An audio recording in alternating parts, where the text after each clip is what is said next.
Hello everyone. So my name is Angie, and today we are going to discuss about domestic violence victims and the reason behind why they stay in such abusive relationships or marriages. Number one is that many victims do not understand that it's domestic violence. A lot of women stick in the abusive marriages or relationships simply because they do not understand what is happening. They do not really get to understand that they are being abused. Many are the cases that one will get beaten up, one will get mistreated, abused verbally, physically, emotionally, financially, but they do not really understand it is domestic violence. The other thing, another point that many domestic violence victims stay, it's because many think that they deserve it. Many go out saying that, I think I deserve it, I think I did this and this to get abused, I think this is what is happening and that's why. Many go to a point of justifying the abuse. So like a victim, a survivor, a victor, I'm here to just encourage someone and tell them that you do not deserve violence. You do not deserve to be abused whatsoever.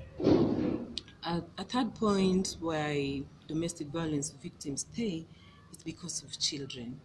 Yes, you find a lot of women out there crying out that they can't live because of the children. But my question to you is, would you rather stick there and get abused when your children are watching? Remember, our children know whatever our parents are doing is correct.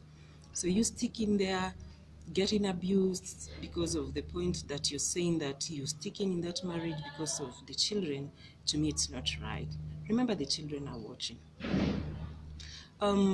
You'd rather be safe and your children grow up knowing that it's wrong for one to be abused, rather than them coping whatever you're doing, and then it comes to a point that they'll also get to abuse someone else in future.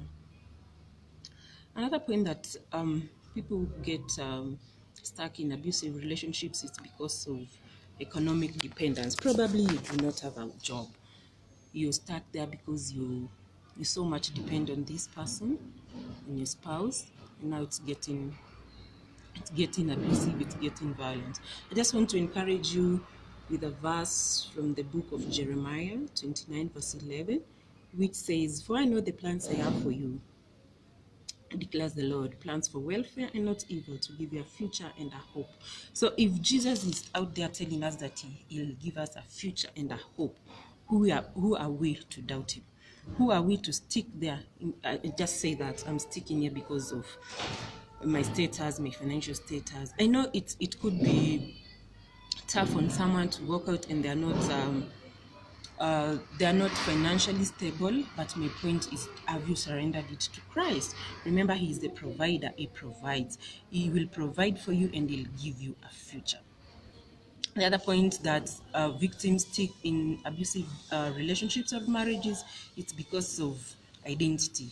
You need a partner, Mrs. Fulani, Mrs. So-and-so. It's good to get an identity, but have you sought your identity in Christ? Remember, from the book of Genesis, chapter 1, it says about our identity in Christ. The best identity we can get, it is in Christ, not with a man. It's well to be a Mrs. So-and-so, I don't deny that, but it's also good to get your identity in Christ, to know I am a God's child. I am who I am because Christ is in me, and I know my identity is in him. So I'd like to also to encourage someone from the book of Isaiah 34 verse 16, which says, "And none will lack a mate, for the Lord has promised this." So I know many women would like to get stuck in those abusive marriages because they need a partner, they need a mate. But the Bible also tells us that none of us will lack a mate. So you being stuck in that relationship, it doesn't mean now that you've got a mate, everything is okay. If it's not working, it's not working. Remember, as I said earlier, I do not fight marriages. I know marriages work. I love marriages. I'll be in marriage one time when God plans for it. But my point is, you do not deserve to be abused. Whatever you've done, whatever you've not done, you do not deserve to be abused. walk out before it's too late, or find a safe place to be before it gets too late on you, before someone decides to end your life. I do not campaign for people to be stuck in marriages. We are losing a lot of young lives. We are losing a lot of good people who could probably help this country. We are losing a lot of bright people, but the question is, why are you stuck there? Why are you stuck? Is it for the reasons that I've said? If it is for the reasons I've talked about, please, you need to get help. Thank you. See you. Bye.